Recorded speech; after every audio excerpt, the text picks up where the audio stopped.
મૈધરપુરા પોલીસનું માનવતાભર્યું સેવા કાર્ય શરૂ થયું છે। મૈધરપુરા પોલીસ સ્ટેશનની હદમાં આવેલા દિલ્હી ગેટ વિસ્તારમાં અનોખું આયોજન કરવામાં આવ્યું હતું।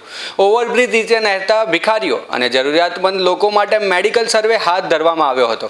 જે લોકોને ઈજા, બીમારી અથવા અન્ય શારીરિક તકલીફ હતી તેમની સ્થળ પર તપાસ કરવામાં આવી હતી।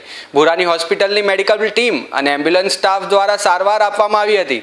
ગંભીર હાલતના લોકોને વધુ સારવાર માટે હોસ્પિટલ ખસેડવાની પણ વ્યવસ્થા કરાઈ હતી। મૈધરપુરા પોલીસના અધિકારીઓએ વ્યક્તિગત હાજરી આપી સમગ્ર કામગીરીનું માર્ગદર્શન આપ્યું હતું। સારવાર બાદ જરૂરિયાતમંદ લોકોને ઠંડા જ્યુસ અને ફ્રૂટનું વિતરણ પણ કરવામાં આવ્યું હતું। પોલીસના માનવતાભર્યા અભિગમને સ્થાનિક લોકો દ્વારા પ્રશંસા મળી રહી છે।